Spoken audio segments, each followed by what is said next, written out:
Buenas tardes a todos y bienvenidos de nuevo al ciclo educativo sobre activos digitales. Hoy arrancamos ya con la sesión número 5 sobre stablecoins, que en mi opinión es uno de los fenómenos crecientes actuales más importantes, no solo dentro de lo que es el ecosistema cripto, sino en el contexto macroeconómico global. Y para eso tengo la suerte hoy de contar con Noelle Acheson, autora de la newsletter Cryptos Macro Now, que es una de las referencias, en mi opinión, más rigurosas en lo que es la intersección entre macro y los activos digitales. Noel, muchísimas gracias por estar aquí hoy.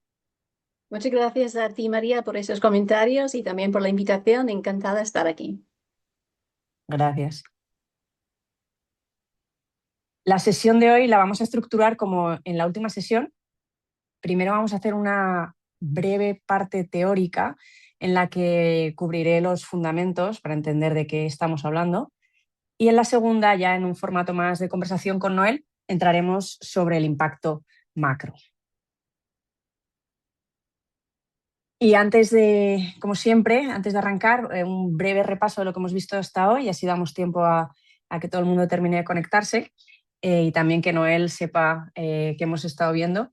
La primera sesión cubrimos los fundamentos de blockchain, qué es lo que hay detrás de esta tecnología, y vimos cómo al final blockchain no es más que una base de datos distribuida que lo que nos ha permitido es poder compartir valor a través de Internet, donde no hay un ente centralizado y la confianza está en el propio sistema, en la propia tecnología y de cómo funciona. Dentro de esto, en la segunda sesión hablamos de los tipos de tokens, qué son exactamente los activos digitales. Y de forma muy general los dividimos en dos grandes grupos. Por un lado, los tokens que llamamos gas, que son los que utilizamos para pagar por el uso de la red. Pues en el caso de Ethereum, cada vez que utilizamos la red de Ethereum para transferir valor, para transferir un token, tenemos unas comisiones que son las que le pagamos a los que mantienen esa red funcionando, que es el gas, los activos nativos, los tokens nativos. Y luego, en un segundo grupo, está el resto de tokens que, por ejemplo, están encima de Ethereum o encima de Solana. ¿Estos qué son? Que aquí es donde además entran en juego las stablecoins, porque las stablecoins es uno de estos tokens, pues no dejan de ser activos digitales que se mueven dentro de la blockchain específica. Pues sobre todo hemos hablado de Ethereum, pero ya sabéis que como Ethereum hay muchas otras que están intentando competir con ella. En la sesión número 3 vimos qué tipo de exposición podíamos tener al mercado. Oye, un inversor que quiere apostar por esta tecnología, ¿cómo puede tener exposición al crecimiento de esta tecnología? Y vimos que hay un rango que va desde una exposición puramente económica, como a través de ETFs, o te puedes ir al opuesto, que es una exposición totalmente directa, que es comprando tus propios activos digitales. Y eso nos dio paso a la última sesión, que fue la exposición directa. Y estuvimos hablando con Ana Santillán de Fireblocks, que nos estuvo contando qué es lo que están haciendo en Europa las instituciones financieras respecto a la exposición directa. Y vimos pues, las grandes claves de lo que significa tener exposición directa, ¿no? La gestión de las claves, qué tipo de custodia puedes tener y un poco el proceso que deben de seguir las instituciones que quieran ir por esta vía. Hoy vamos a hablar de las stablecoins. ¿Qué es una stablecoin y por qué existen? Una stablecoin, como decía, no deja de ser un activo digital que está construido encima de una blockchain. De manera global se ha tomado el consenso de que definimos como stablecoin un token cuyo valor está diseñado para permanecer estable respecto a un activo de referencia, que por lo general es el dólar. La mayoría de stablecoins, más del 90%, están referenciadas al dólar, pero podemos tener tokens que quieren representar pues, el valor del oro, por ejemplo. ¿Vale? Esto sería un token que intenta mantener el mismo valor que el oro. Bajo el nombre de stablecoin tenemos una categoría que depende del mecanismo que utilizan para mantener ese valor. Hay 3 grandes categorías, aunque actualmente están habiendo un poco de mezcla entre estos 3 grandes grupos. Por un lado tenemos las que están respaldadas por el propio activo, que podría ser, pues en el caso del dólar, tokens cuyo valor está respaldado por dólares custodiados por el emisor, o también en el caso del oro también sería lo mismo, pues cada vez que emiten un equivalente de tokens de oro, respaldar ese valor con oro físico. Luego tenemos las stablecoins que están colateralizadas con otros activos digitales, como podría ser Ethereum o similares. Y luego están las algorítmicas, que es un poco un sueño imposible, y que además hemos tenido un caso bastante importante, que fue el caso de Terra, que en 2022 perdió su PEC y con ello destruyó más de 40.000 millones de dólares en menos de 72 horas, ¿no? Lo que mantenía el PEC, que era una moneda paralela que se llamaba Luna, pasó de cotizar a 80 dólares a prácticamente cero en 72 horas. En este grupo el consenso regulatorio ahora mismo es que así están prohibidas y, y hay pocos casos de uso actuales que estén siguiendo este modelo. ¿Por qué se inventaron las stablecoins? Yo diría que por 3 causas principales. Una es la volatilidad que hay en cripto, ¿no? Y al final, cuando se intenta utilizar Bitcoin, por ejemplo, que sí que fue diseñado como un medio de pago, pues no permite una operatividad real por esa volatilidad que tiene su precio, ¿no? Entonces, estas stablecoins te permiten operar sobre blockchain, pero con la estabilidad de una moneda como es la del dólar.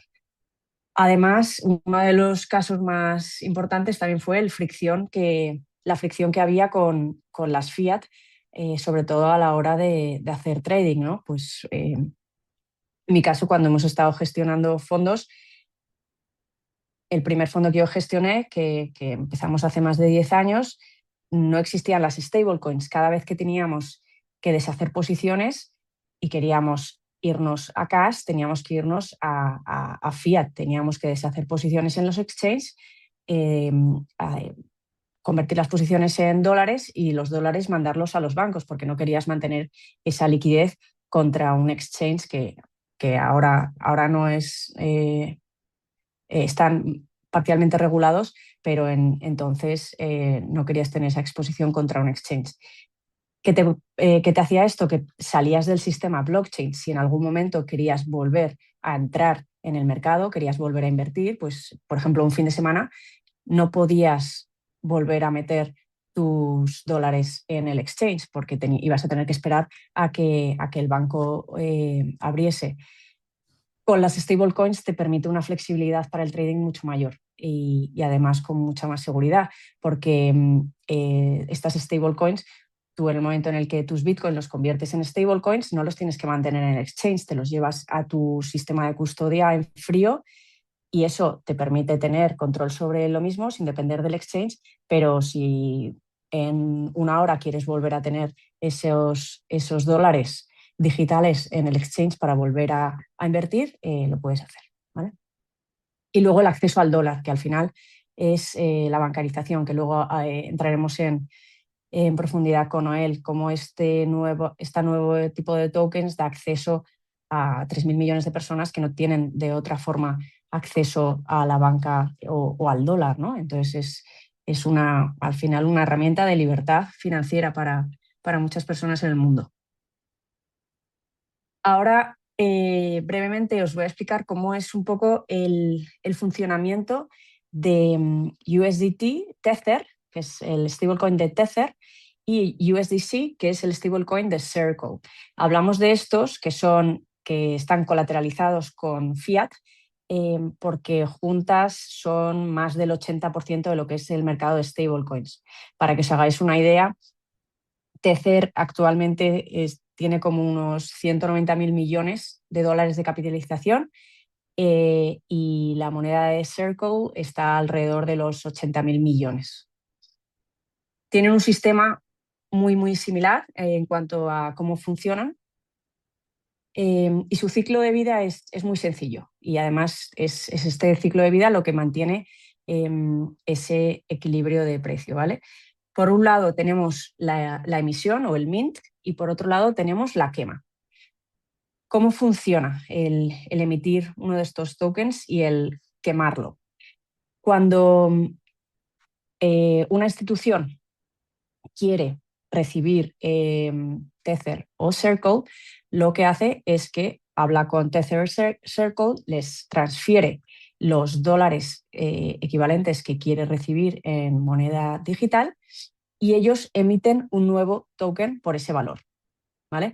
En el momento en el que emiten, crean un nuevo token. Ese token entra, desde ese momento ya empieza a circular por la blockchain pertinente, que por lo general pues, suele ser Ethereum, ¿vale? Entonces, la institución que ha decidido comprar Tethers recibe en su wallet X Tether. Desde ese momento, ese Tether puede circular libremente por blockchain. Si en algún momento esa institución quiere recuperar el valor en la moneda fiat que había depositado previamente, vuelve a Tether, le envía los tokens a la wallet de Tether, y estos les devuelven los dólares que estaban respaldando esos tokens. Y los Tether que han recibido se queman. ¿Qué significa que se queman? Significa que salen de circulación. Esos Tethers ya nadie más los va a poder usar. No se borran como tal, pero lo que hacen es que se envían a una dirección de Ethereum donde nadie tiene acceso. Entonces es algo así como mandarlos a la papelera, porque como nadie tiene acceso a esa wallet, nunca nadie más los va a poder mover. Pero técnicamente lo que ocurre es que dejan de ser tokens en circulación, ¿vale? Este proceso solamente lo pueden hacer las instituciones, porque al final Tether y Circle tienen un límite del volumen que aceptan, y entonces es un proceso que está al acceso solamente de instituciones. Pero cualquier usuario puede obtener Tether o Circle que ya esté emitido yendo a un exchange. En los exchanges donde compras Bitcoin, Ethereum y demás, puedes comprar también Tether o Circle.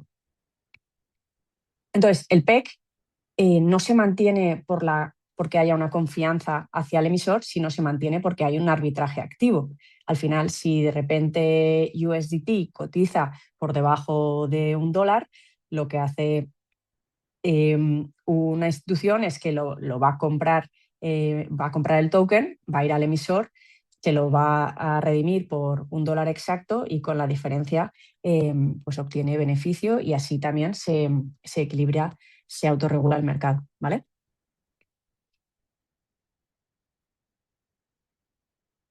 Pero lo que es importante y lo que conecta con la conversación que vamos a tener ahora con Noel es qué hay detrás de estas empresas realmente, ¿no? Y por qué se está especulando que pueden tener un impacto macroeconómico. Al final, pues ya habéis visto los números, ¿no? Tether y Circle son básicamente gestores de tesorería que tienen miles de millones a los que pueden sacar un rendimiento. Y lo que se espera de ellos es que, bueno, que no inviertan eso de manera irresponsable, porque al final también tienen unos compromisos con la gente que tiene esos tokens. ¿En qué están invirtiendo su tesorería? Pues básicamente en treasuries americanos y en repos. Más o menos tiene una composición de su cartera similar, eh, con alrededor de un 70-80% en deuda americana, ¿vale? Lo que es más importante, más tanto que la reserva, que al final ya están publicando esa reserva y dando esa confianza de que tienen una gestión responsable de la tesorería, es cómo reportan esas reservas. Circle desde el principio tomó una posición muy transparente y Tether es verdad que empezó con una posición no tan transparente y Tether ha tenido que construir su reputación porque ha tenido varios problemas desde que lanzó, pero es verdad que en los últimos años y sobre todo estos 2 últimos años que el mercado de stablecoins ha crecido muchísimo y sobre todo entre el público institucional, Tether ha hecho un lavado completo de lo que es su reputación y además lo ha trabajado para ello, ¿no? Y ya está trabajando con KPMG para hacer auditorías completas, ha trasladado su sede, que ha tenido varios cambios estos años, ya finalmente a El Salvador y cuenta con una percepción del riesgo bastante más bajo de lo que tenía. Pero sí que es verdad que ha sido un trabajo evolutivo. En el caso de Circle sí que empezaron pues, con una transparencia mayor eh, y eso también pues, les ha colocado como el segundo proveedor de stablecoins detrás de Circle. Y yo creo que, bueno, y otro tema importante y bastante interesante es que Tether este año ha lanzado una moneda específicamente para instituciones de Estados Unidos, que igual Noel luego nos puede contar un poco más detalle del impacto que puede tener esto. Y eso también le ha dado pues mejores ojos, ¿no? Y ahí es donde ha empezado a surgir el debate de quién está detrás de Tether, si hay algún nexo con el gobierno de Estados Unidos o tienen algún interés cruzado, etcétera, etcétera. Entonces yo creo que hasta aquí un poco la mecánica de cómo funcionan las stablecoins. Ahora vamos a entrar en lo que es el impacto macro, ¿no? Y yo creo que para eso tenemos aquí a Noel, que lleva siendo una de las mejores voces en esta intersección en los últimos años. Vamos a Gracias, tratar María. distintos temas. Pues he hecho un poco como en la sesión anterior, una slide por cada tema. Vamos a ver hasta dónde podemos llegar. Si no, me dejaré alguna pregunta apuntada por si luego nos da tiempo en la sección de preguntas. Pero bueno, vamos a ir avanzando. Lo primero, uno de los primeros temas y más importantes es el tema de la dolarización digital, ¿no? Que al final, en 2025, el volumen de stablecoins que se ha transaccionado fue de 33 billones, que ha supuesto un crecimiento de más de un 70% respecto al año anterior y que ha superado ya el volumen reportado por Visa, ¿vale? No solamente eso, sino que, por ejemplo, en muchos países africanos, en África subsahariana, ya el 43% del volumen ha sido solamente en stablecoins.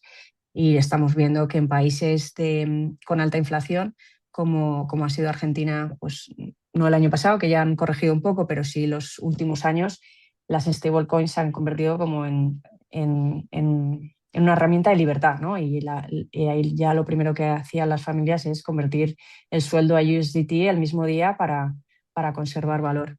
Tú, Noel, que llevas ya muchos años siguiendo este fenómeno, ¿cuándo pasaste de ver las stablecoins como un instrumento de mercado a verlo como una forma de dolarización popular? ¿Cuáles fueron los datos o las historias que más te han impactado reales?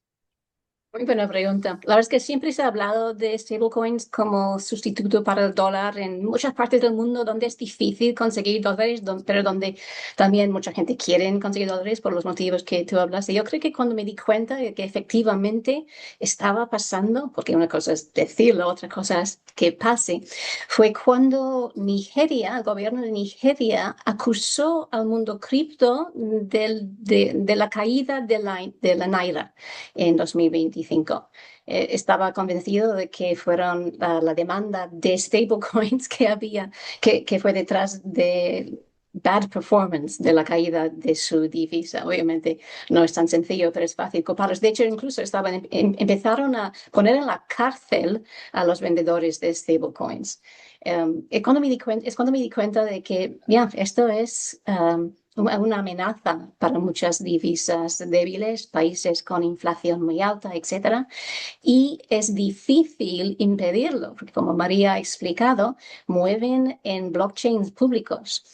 Es posible impedirlo, pero no pararlo, con lo cual sí es un problema global y para muchos, es un problema gordo para muchos países. Pero a la vez es una herramienta de liberación para mucha gente, ¿no? Que pues lo hemos visto Mucho, también con sí. el caso de PayPal, de cómo está intentando llegar también a a todas las personas que no están bancarizadas y que no pueden comprar en Internet, básicamente porque no tienen una tarjeta de crédito o no pueden crearse una cuenta de PayPal, pues con el PayPal dólar le das acceso al comercio online a una cantidad de población eh, insuperable, vamos. Muchísimo. Y de hecho, incluso con el mundo con el crecimiento, ¿cómo se dice? Censorship, ¿cómo se dice censorship? Censura, ¿no? Ujú. Perdón, mi castellano, con el creciente índice de censura que tenemos en el mundo, porque cuando hay conflicto social, pues el instinto de los gobiernos es impedir que ciertos individuales tengan acceso a sus cuentas bancarias. Es una forma de aislarles de la sociedad. Pues esto también es una forma de que pueden seguir transaccionando utilizando con dólares o cualquier divisa que quieran mediante los blockchains públicos. Tú lo habrás visto mucho, María, que el cripto sí es una oportunidad de resistencia, de resiliencia, de independencia, que obviamente a muchos gobiernos no les encanta. Ya, total. Pero bueno, también tiene esa parte de bonita, ¿no? De que le está dando libertad a mucha gente. Lo hemos visto pues en Ucrania, lo hemos visto en África, como tú decías. Eh, y yo creo que, de hecho, no sé si tú tendrás los datos, si el volumen que se está moviendo ahora en mercados emergentes ya supera al uso especulativo que se está dando en los mercados, ¿no? En el trading. Es difícil separarlo, la verdad, porque mucho del uso en mercados emergentes es para especulación. Como tú explicaste muy bien antes, stablecoins es la forma más fácil de transaccionar en criptos. Muchos exchanges en países emergentes no pueden conseguir cuentas bancarias por problemas regulatorios, con lo cual la única forma de admitir tu dinero, si quieres transaccionar ahí, es mediante stablecoins. Así fue como stablecoins empezaron, la verdad. Los exchanges, los bancos les estaban echando una tras otra por temores a multas y pues cómo pueden transaccionar sin tener acceso a algo que representa fiat. Por lo menos un dato interesante que tiene que ver con esto también, seguramente has hablado ya de Bitcoin como store of value, como un activo real como el oro casi. Pues en Asia muchos en vez de guardar bitcoins en sus wallets en self-custody, guardan stablecoins, aunque obviamente no tienen el mismo perspectivo o probabilidades de subir de precio porque son estables. Eh, Todo el mundo entiende lo que es un dólar, no todo el mundo entiende lo que es un Bitcoin, por lo cual muchos individuales en Asia prefieren su store of value que sean los dólares de stablecoins. Sí, También es justo, una bueno, pregunta interesante el término stablecoin. Siempre me pregunto, pero vale, estable, pero relativo a qué? ujú.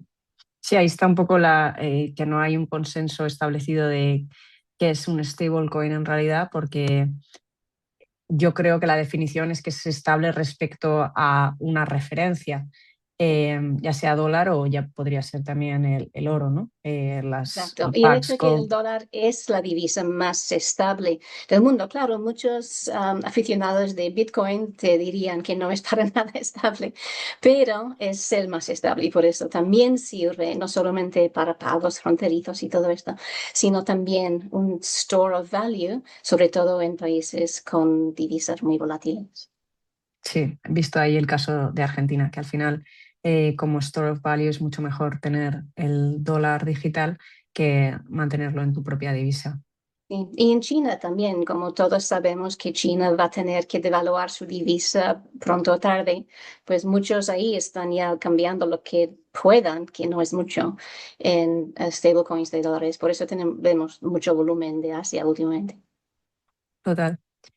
Y como hemos dicho, además, dentro de las stablecoins, el dólar es la moneda por excelencia. Más del 90% de lo que hay, bueno, 99% de las stablecoins están denominadas en dólares y aún no hay una divisa rival, ¿vale? Esto, claro, ha avivado mucho el, el diálogo si esto refuerza o erosiona al dólar de manera global. Y el argumento más extendido es que es un vector de expansión del soft power americano, ¿no? Casi como exportar el dólar sin tener que pasar por el FMI. Pero tú has argumentado en el pasado que la relación es mucho más compleja, ¿no? ¿Tú qué crees? ¿Que las stablecoins refuerzan la hegemonía del dólar o crean un canal monetario que está parcialmente fuera del control de Estados Unidos? Estoy sonriendo porque me encanta esta pregunta y es en gran parte por qué hago lo que hago. Es tan interesante este tema. Obviamente, la respuesta fácil, la respuesta del corto plazo es que refuerza la hegemonía del dólar. Al final, todos los stablecoins, casi todos, son en dólares. Hay europeos en euro también y que está Mm, creciendo, pero es pequeñito, pequeñito, pero está creciendo. Eso es importante. Y habrá otros también, pero antes de entrar en los otros, porque es una parte importante de la respuesta, sí, dólares por todo el mundo, soft power. Por eso Scott Bessent está tan encantado con los 3.000 millones, bueno, mucho, mucho, una cifra muy, muy grande de volumen, de market cap de stablecoins que prevé antes de 2030, porque rebobinamos un poquito. María ha explicado de qué están respaldados estos stablecoins y están respaldados por treasuries y otros productos relacionados. Más stablecoins de dólares por el mundo, más demanda para deuda de los gobiernos de los Estados Unidos. Con lo cual, eso también es otro tema muy interesante que llegaremos a esto. Pero yo argumento de que sí, corto plazo, fácil. Medio plazo, largo plazo, es un poco al contrario, porque lo que hace el blockchain es que quien sea puede utilizarlo, nadie lo controla. Lo mismo con los stablecoins que mueven encima de esos blockchains. Y no hay nada que impedir que Irán emite stablecoins de reales, por ejemplo, fuera del alcance de las sanciones de los Estados Unidos y la Unión Europea. Sabemos que Rusia ya maneja gran parte de su comercio con el exterior en stablecoins basados en los rubles. De hecho, Irán está ya trabajando con Rusia con estos rubles. Irán, supuestamente, según informes, ¿cómo se dice? Los fees, los tolls que quiere poner en los barcos que deja salir por el Strait of Hormuz se pagan en yuan y stablecoins, porque saben que los gobiernos de los Estados Unidos no puede llegar a ellos si las negociaciones van mal y eso es una posibilidad, lamentablemente. ¿A dónde voy con todo esto? Ahora mismo, o hasta hace 5 o 10 años, los Estados Unidos controlaban el sistema de pagos mundiales porque controlan a SWIFT y SWIFT es quien controla los mensajes entre los bancos a nivel global. Con blockchain, con stablecoins, con CBDCs también en los Estados Unidos se está perdiendo el control del sistema global de pagos. Ya no lo controlan. Es uno de los motivos por lo cual China está trabajando mucho en su propia divisa digital. Es otro motivo por lo cual Rusia va a lanzar lo suyo en septiembre, etcétera, etcétera. Corto plazo, más poder para los Estados Unidos, más demanda para treasuries. Medio largo ¿La plazo, necesitan? al final veremos más fragmentación del sistema actual. Sí, puede ser. Entonces, ¿tú crees que el Tesoro americano tiene incentivos en el corto plazo para que crezca, pero no en el largo plazo? ¿No crees que tenga incentivo para que crezca indefinidamente, no? Depende quién está en el gobierno, depende 100% de Ya, eso. Ahora ya. mismo estabas hablando antes de Tether, que sí está protegido por el actual secretario de Comercio, Howard Lutnick, pero quién sabe cuánto tiempo va a estar él en ese puesto Sí, y total. quién sabe quién va a ocupar la Casa Blanca en 3 años. Entonces, depende muchísimo. No hay nada que crezca indefinitivamente, sobre todo cuando tiene que ver con sistemas monetarios, es decir, en pronto o tarde habrá límites. Nadie sabe cuándo llegarán a ser, pero al final lo que les importa muchísimo a los Estados Unidos, sobre todo al secretario de Tesoro Scott Bessent, es que haya más demanda para treasuries, más demanda, bajan los tipos de interés, todo el mundo más feliz. Y él ve con la demanda de los dólares por todo el mundo como una herramienta de eso. Un impedimento puede llegar a ser que dollar stablecoins no tienen por qué estar respaldados por treasuries. La ley Genius dice que sí, la ley MiCA pues lo parecido para Europa, es decir, en el mercado regulado, sí, pero no todo el mercado va a estar regulado. Regulado. Kazajstán, por Ujú, ejemplo, no, perdona, Kirguistán ha emitido un dollar stablecoin ujú, basado en oro, que es un productor de oro importante, que no ujú. pasa por el sistema americano para nada, no toca activos americanos para nada, pero es un stablecoin pegged al dólar. Y los Ya, Estados Unidos no puede hacer nada a eso porque no hay un trademark en el uso del término ya, dólar. ya, total.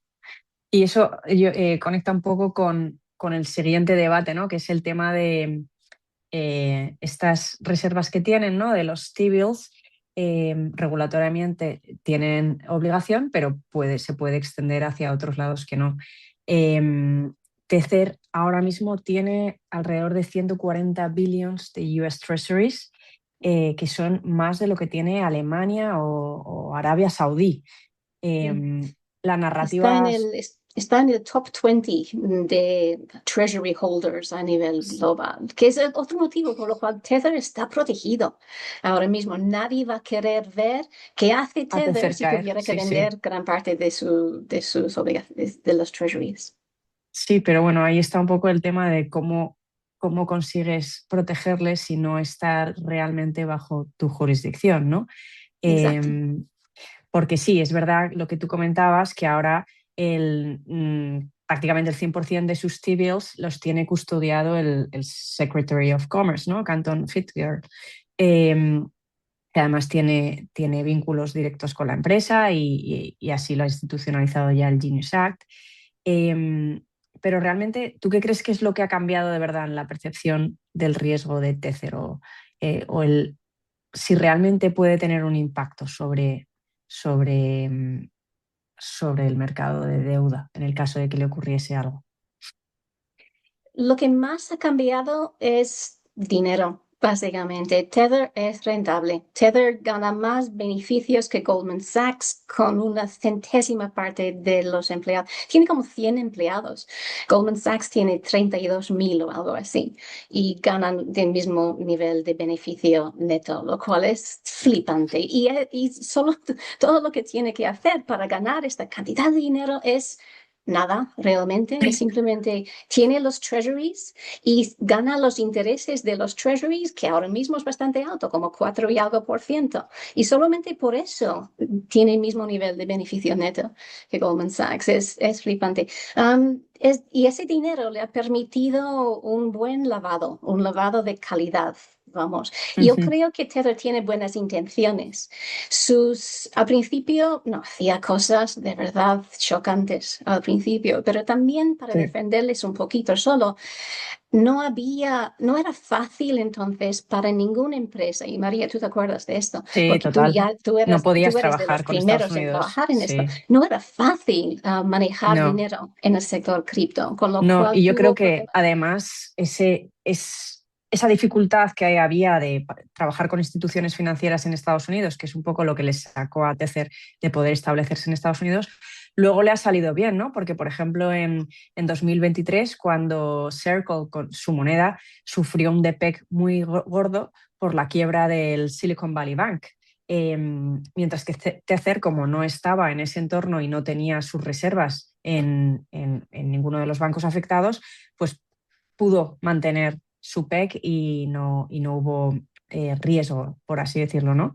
Eh, entonces, bueno, sí, es verdad que el camino ha sido distinto para los dos y que Tether igual el problema que tuvo es que fue de los primeros y se encontró con muchas barreras. Sí. Y también gente fundada y dirigida por gente que no tiene experiencia en esto. También cometieron errores muy gordos. Un detalle interesante del ejemplo que tú comentaste, María, de que yo creo que, no me acuerdo cuándo fue, hace unos años, el año no me acuerdo, descubrimos, o Tether confesó que efectivamente no estaba del todo respaldado el valor de los stablecoins en circulación, solamente hasta un Mm. 74%. Ujú. Y no hubo un depeg, un pequeño volatilidad al principio, pero Tether mantenía, el token mantenía su valor de $1. Y Mm. eso quiere decir que los usuarios les daba igual. Si nosotros creemos que vale $1, es que vale $1. Efectivamente, Tether se convirtió brevemente en una divisa fiat. La gente se fiaban de que equivalía a $1. Y al final un dólar solo tiene el valor de $1 porque creemos que tiene un valor de $1, lo mismo que el euro. No hay nada concreto detrás. Eso fue un detalle interesante que indica que había necesidad para algo como stablecoins y también la confianza también dice mucho.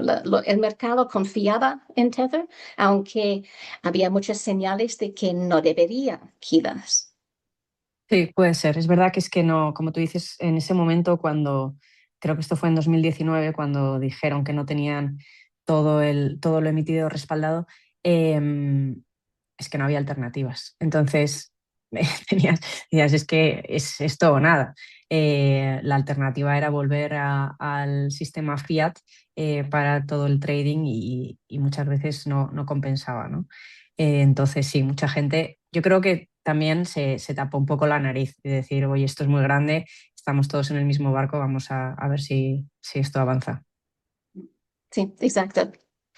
Sí, pero bueno, ahora han lavado muchísimo el haber sido los primeros y el haber pasado por todo ese eh, lucha regulatoria de que es que no les iban echando de las distintas jurisdicciones, no te quiero aquí, no te quiero acá, y tuvieron que ir migrándose de jurisdicción, de bancos, etcétera, pero ahora, bueno, pues le ha dado, como tú dices, ¿no? Que tiene el mismo beneficio que Goldman Sachs con solamente 100 empleados. Y ahora están haciendo mucho por demostrar que son accountable y que pueden incluso servir a las instituciones financieras que antes les habían puesto de demonios. Y yo creo que aquí surge el tema de, oye, el verdadero riesgo que ahora estas stablecoins plantean, yo creo que es lo que, un poco de lo que veníamos, ¿no? Que es el desfase de liquidez que hay entre lo que es el token y lo que es el activo que lo soporta.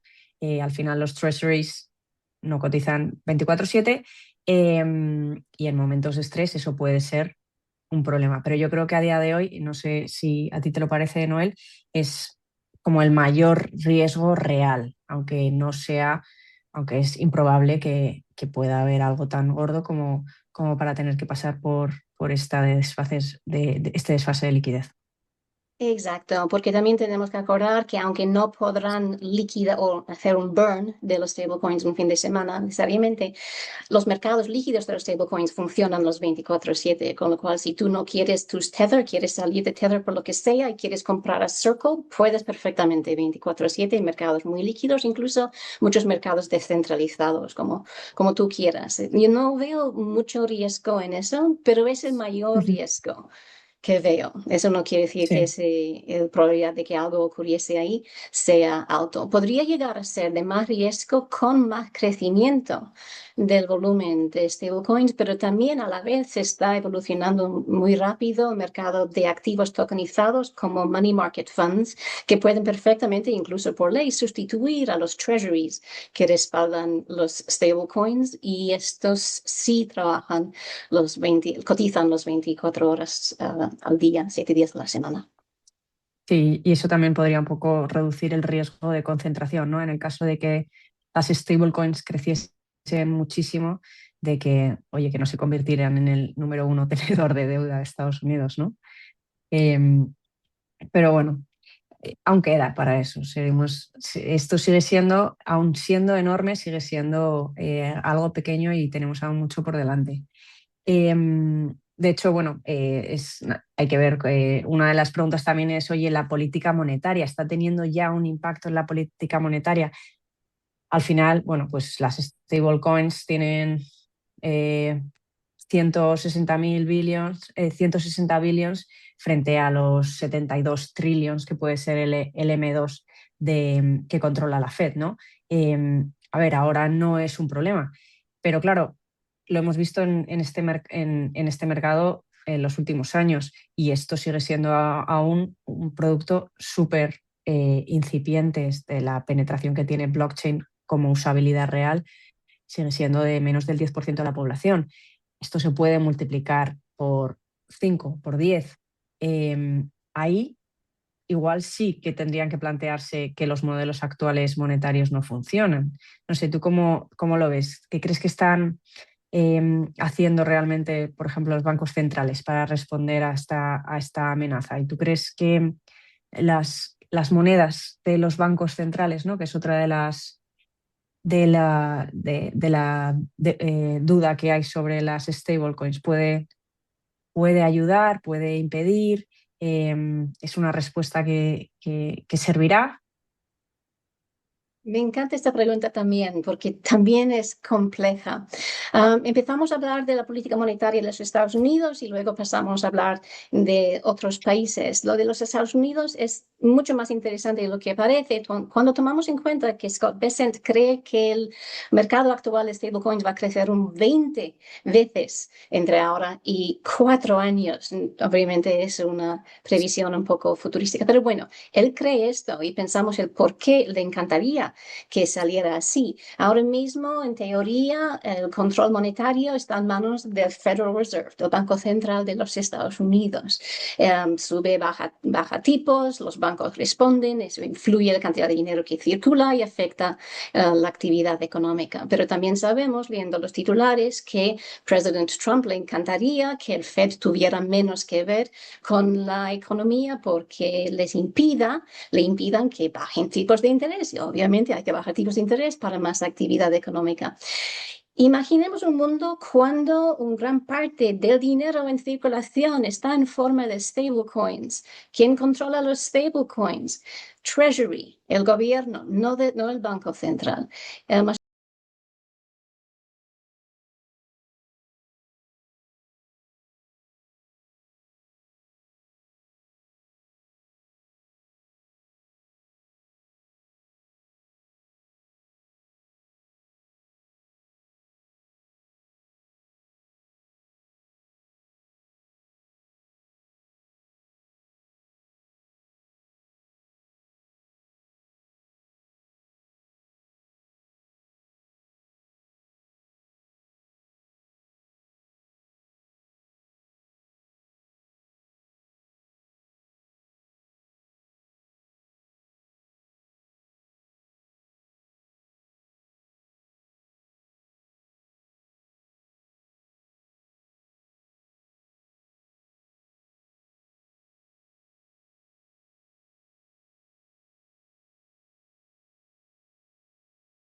la moneda estable y está también Solana. Entonces, si te deshacen la posición cuando ha habido un movimiento brusco de la moneda Solana en este caso, tienes un riesgo de pérdida. Que igual si simplemente hubieses comprado Solana no lo habrías tenido. ¿Es equivalente a renta fija? No, es porque tiene unos riesgos adicionales que en renta fija no tienes. En renta fija tienes el riesgo de tipo y el riesgo del emisor. En este caso tienes el riesgo de mercado de la moneda en la que estás invirtiendo. Entonces, muchas veces ofrecen un tipo muy alto, pero que viene correlacionado con el riesgo que se percibe o la volatilidad de esa moneda. Mm, Normalmente el mercado ya ha descontado ese riesgo, por lo que simplemente por la rentabilidad te va a dar una pista de cómo de arriesgado es y de el potencial pérdida que puedes tener ahí. Y eso ya al juicio y riesgo de cada uno. ¿Tether y Circle están expuestos al riesgo tipo de interés? Pregunta. Si hay subidas de tipos, ¿hay fuertes rescates? ¿Sufren pérdidas en su cuenta de resultados?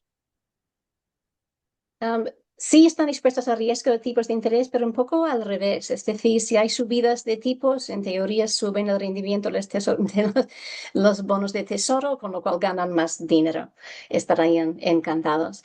Si bajan los tipos, hay más riesgo para Circle y Tether.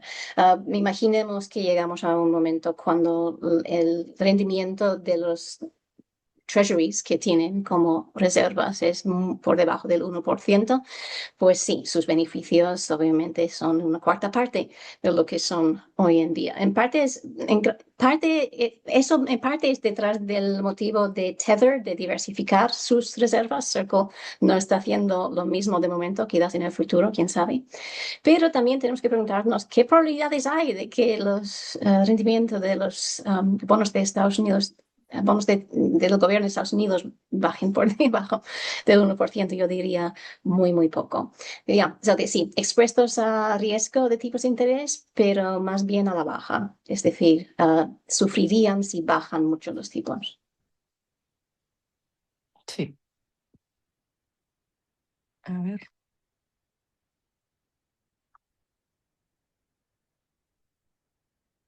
Creo que no hay más preguntas. Si alguien quiere aprovechar un último minuto para lanzar alguna pregunta.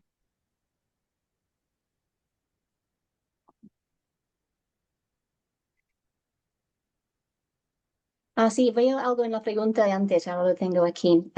Pregunta por si hay fuertes rescates, es decir, gente que quiere salir del mercado cripto. Esto ocurriría si los precios desploman. Hemos visto en el último año con más o menos el bear market en cripto que el volumen de actividad en stablecoins ha bajado también. Es Ujú. cierto, si no hay interés en comprar o vender activos cripto, pues no hay tanto movimiento de stablecoins, pero eso sí afectará los resultados de tantos Tether como Circle, pero habrá diversificación de casos de uso, como hemos visto, y habrá también diversificación geográfica, con lo cual tampoco veo yo mucho riesgo ahí. Muy bien. Oye, Noel, pues millones de gracias por acompañarnos hoy. Y a todos los que habéis asistido también os dejo ahí el email de Noel. También tenéis el enlace a la newsletter, que es la misma referencia. Para cualquier pregunta adicional, para los que vean el vídeo en diferido, por supuesto, también encantados de responder.